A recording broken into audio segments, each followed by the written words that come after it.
Why is Africa not successful? Because the economy of Africa is not in the hands of socialist state or communist state. It's private owned. If capitalism worked for America and Europe, capitalism has not worked for Africa.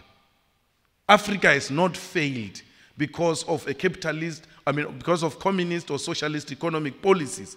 It failed because the multinational and capitalists come and milk our resources, exploit our resources, and leave this continent without anything. So,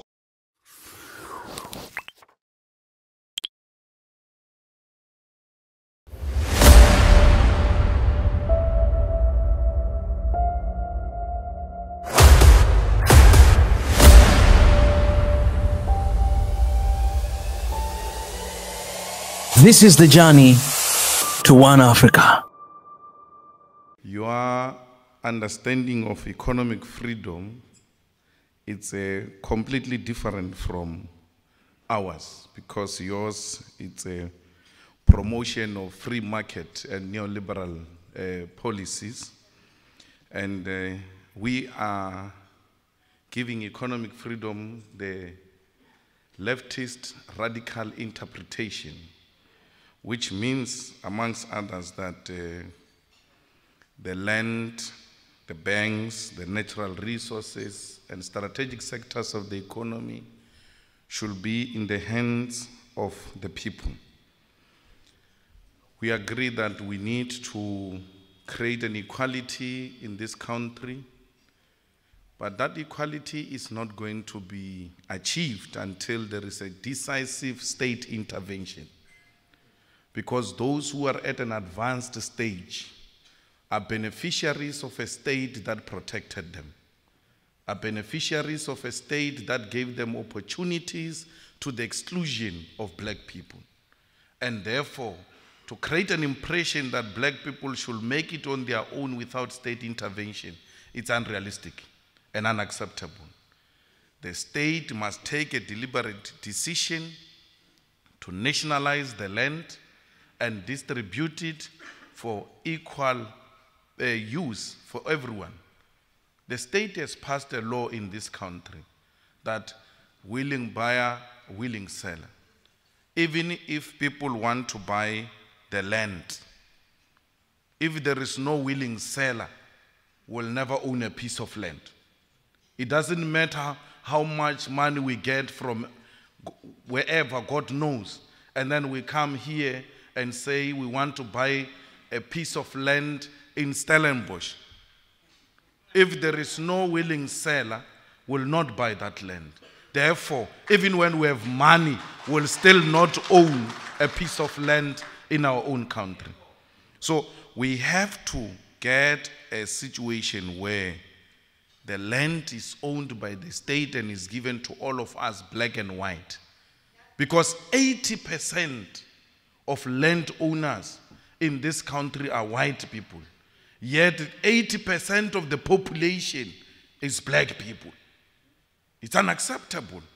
We have to have this debate, and that's why you call us controversial and all sorts of names, because you are refusing to listen to the truth. And anyone who speaks the truth is an unacceptable person in society. And we're not saying this truth in a violent way. We're saying it openly in a frank manner. 80% of the, almost 10% of the population owns the land. And without the land, we are nothing. That's why what followed 1652 was land dispossession. Because you knew that with the land, you have everything. You've got mineral resources, you've got natural resources, and you can do anything. So we remain a conquered nation. We remain a conquered nation.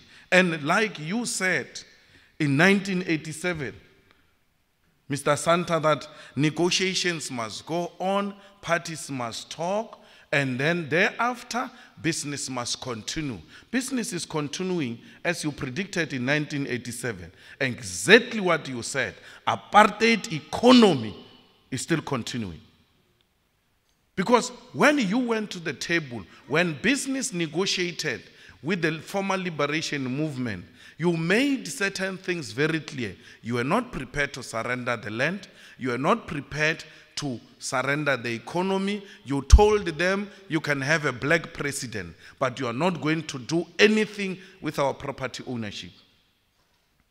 When the liberation started in South Africa, it was not about voting. Voting was by the way. The formation of liberation movements followed the wars of dispossession. And Africans realized that if we fight as small groups, we get defeated. We need to come together and fight together under a progressive body. Fight for what? For reclaiming of our land.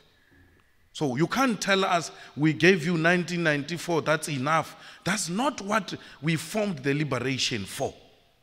We formed the liberation to reclaim our land, to reclaim our wealth. The economy is the land. The economy is the mines and all mineral resources. The economy is the food. There is no food without the land. The economy is the banks, retail stores. We need the participation of our people in the technology and science, because we cannot succeed to fight even diseases that can be cured for as long as our people do not own pharmaceutical companies.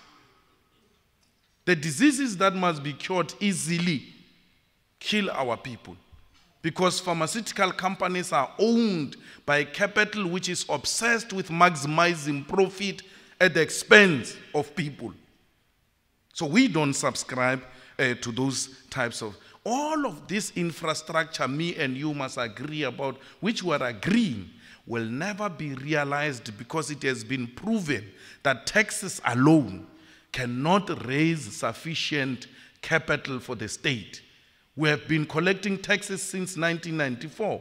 We still have a problem of infrastructural development because the money is not enough. We said to capital, run the economy, take charge of the economy, and through you paying taxes, then we'll be able as a state to develop this country. The same capital which we said run the economy still is not paying tax.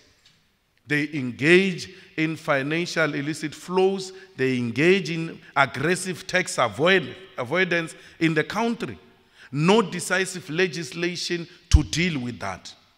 People take money in South Africa and invest it in tax havens. They are untouchable. If you do anything to them that is an interference, the state must not interfere.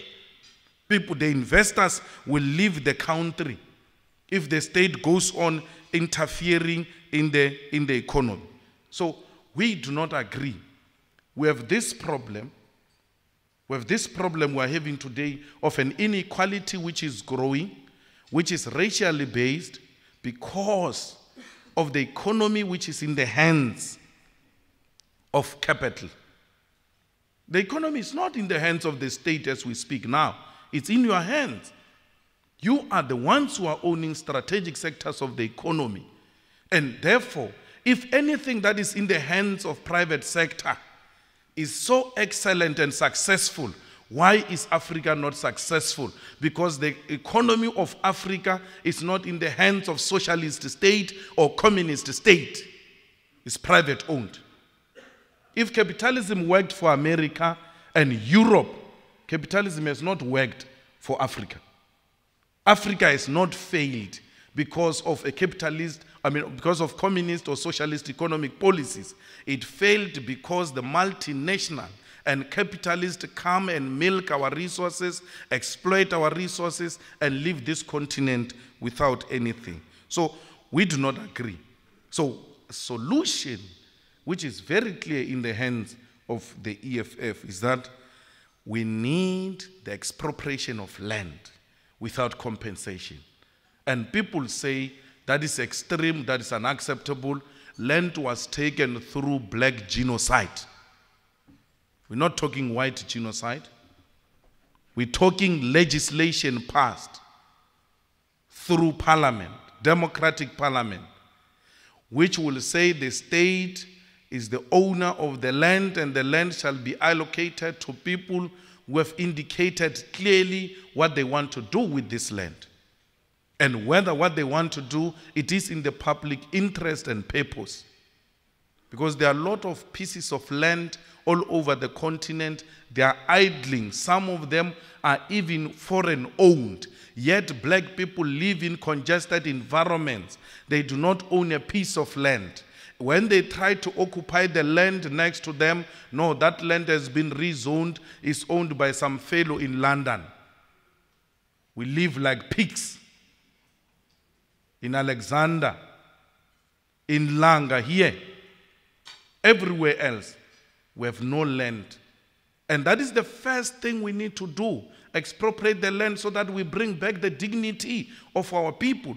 There is no one who can have dignity and confidence if you do not own a piece of property. You remain a subject of those who own the means of production. We are tired of being subjects. We want to own. So we are of a view that even the mines, the banks, must be in the state ownership. But what do you do in a South African economy where already these things are in the hands of capital? You must establish your own bank as a state. To compete the existing banks, you must establish your own state-owned mining company. You must establish your own pharmaceutical company. So and by doing that, we do not shut down private ownership. The private ownership must coexist with state ownership, but the state must be the owner and the controller of such strategic sectors of the economy. Somebody is going to shout from the back and say the state is incompetent, and everywhere else where the state is found, things do not run properly. It's not true. It's not true. I'm prepared to take you on, because American Army is not private owned. It's a state owned. It's the biggest employer in the whole world. American Army is one of the best state-owned companies. This GPS you are talking about is a GPS that is produced by a state-owned company called American Army. This internet you have is produced by a state-owned company called American Army. So we must not be misled that everything else state-owned is inherently corrupt and therefore it will collapse. Even the private sector has got the same problem. The private sector, if we go to Joburg High Court here, there are private companies being liquidated every day. So it's not true that everything else owned by private sector is inherently progressive. We all have weaknesses. Yes, come back home. SAA, who said SAA never produced profit before? The SAA produced profit before until the current government messed it up. So it's not because the SAA as a state-owned company is inherently incompetent. You need a corrupt-free government which will deploy the best men and women for the job to run state institutions and not to deploy friends. This ESCOM you are talking about, it ran properly at some point. And what is good about the whole thing is that there are some lessons we can learn from apartheid, because these things were state-owned under apartheid. They were state-owned under apartheid. They did well under apartheid, but for the few. So we have to learn and say, instead of deploying cadres and party loyalists, let us get the best people to come and do the job. Now, we have a situation in a country where most of the state-run institutions did well before, and as a result of the current corrupt leadership, they are collapsing. They are collapsing, and therefore we must not say because there is an incapable leadership, state institutions will inherently not do well. I mean, we can give many examples.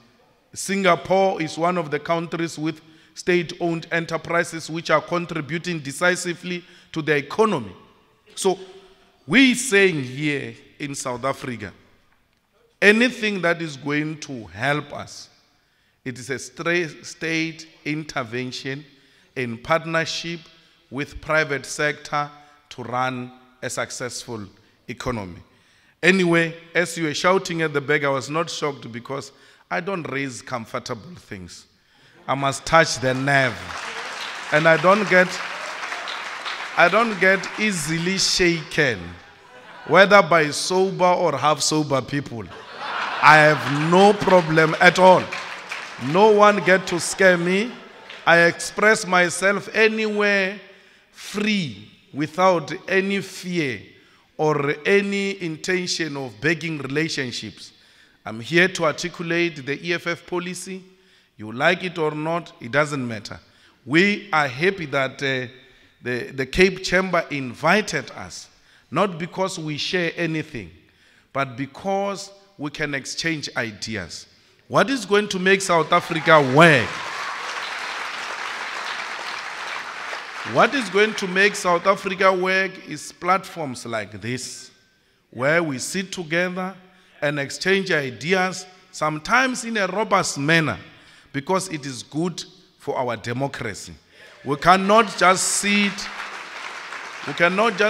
in our comfort zones and not talk to each other. We have to talk to one another, sometimes uncomfortable as it might be. It's a necessary discourse because it will build this country. That's Madiba's legacy, the ability to talk to those you even disagree with. That's where we come from, and we believe that with this type of intervention, South Africa will be a better place. We've noted all those international developments, and even when it was nice time internationally, we were still doing bad, not because of the global economy, but because of the policies which were agreed to during the sunset clauses. We need the sunrise clauses. Thank you.